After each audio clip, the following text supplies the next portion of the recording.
A man in a camouflage vest steers a motorboat on a river at the bottom of the Red Rock Canyon.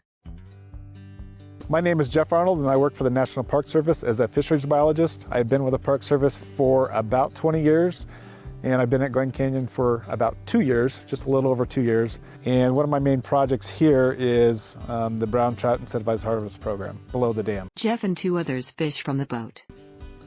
The incentivized harvest for brown trout, the purpose is to reduce the number of brown trout in the Lee's Ferry Reach. Historically, at least prior to 2014, the brown trout made up about 2% of the population.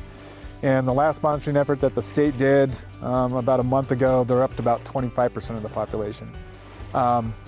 So historically, rainbow trout made up 97%, brown trout 2%. Now it's about 75, a little under 75% for rainbow trout and about 25% for brown trout. So what we want to do is reduce that number of brown trout in the Lee's Ferry Reach. Brown trout were introduced down in the Grand Canyon in the early, I think, 1920s. They were introduced in some of those spring-fed streams where they could tolerate those colder waters. They weren't a problem up here at all because historically this water was pretty warm. And then when Glen Canyon Dam was built, it's a cool water release. That created a lot colder water for the main stem of the Grand Canyon, and gradually the brown trout moved up stream to Lee's Ferry Reach. So the National Park Service goal is to help preserve natural ecosystems, for one. A duck floats in the water. Lee's Ferry is a blue ribbon trout fishery, and so we're trying to preserve that. And brown trout are known to be voracious predators on other fish species. And so what we're trying to do is mitigate impacts for fish that currently live in Lee's Ferry that we're trying to manage for, like rainbow trout, and then also mitigate impacts for, we want to reduce the likelihood that they're going to move downstream and impact other fish species down in the Grand Canyon.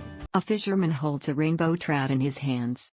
Then, a brown trout is measured. We're almost through the 1 year, beginning 1 year of the incentivized harvest program that started last November. They did pretty good in November and December.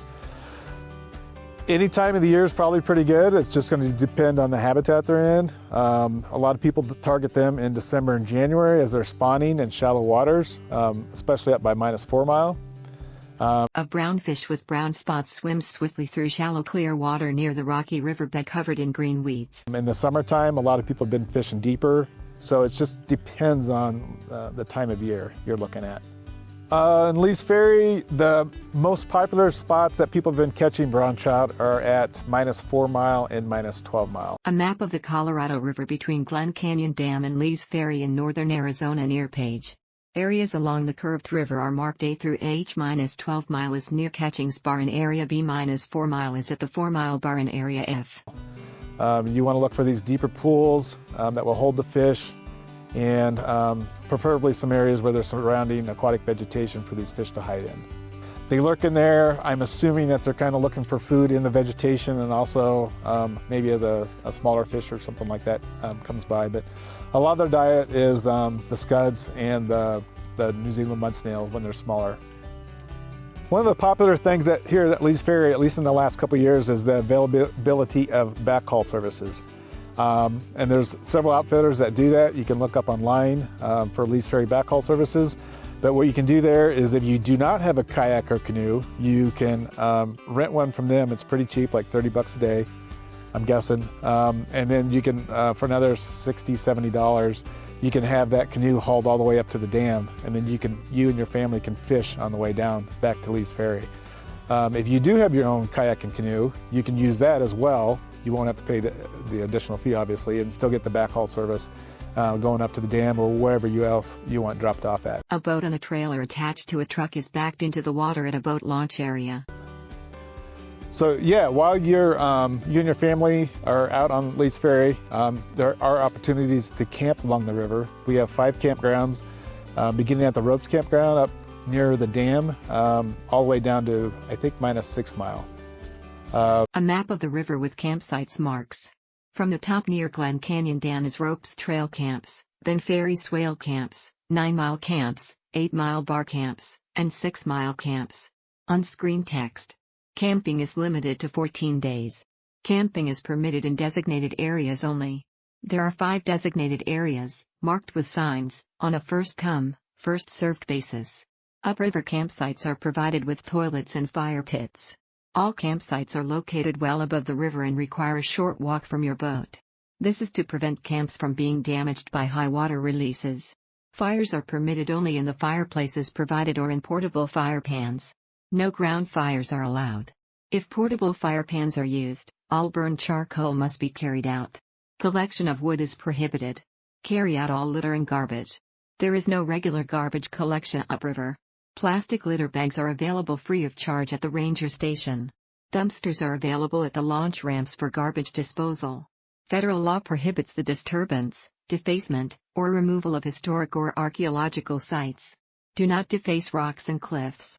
Do not disturb plants or animals, and do not feed wildlife. There are no fees or permits required to camp upriver. Entrance fees and vessel use fees apply. They're great campsites. They're, sandy. They have restrooms available, stuff like that. So there's an opportunity to come here and spend the whole weekend and fish your heart out for these brown trout. Jeff stands at a fish processing station on a dock. For this whole incentivized harvest program, we went through an environmental assessment. It was determined that these fish, the population of brown trout was growing. We want to reduce that population. One of the methods to reduce that population was this incentivized harvest.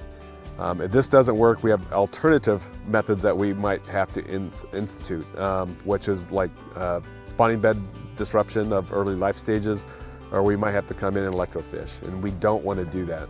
So we are relying on the public to come out here and help us remove fish. They can have a good time catching fish, they get dinner, and they also get a reward for each fish caught. So that's what the main goal here is. We are wanting the public to come out here and help us manage this fish population. My name is Jeff Arnold and I'm with the National Park Service. I'm a fisheries biologist here at Glen Canyon National Recreation Area. I really hope you come out here and help participate in the Incentivized Harvest Program, and I hope you have great success, and I hope to see you out here, you and your family having fun.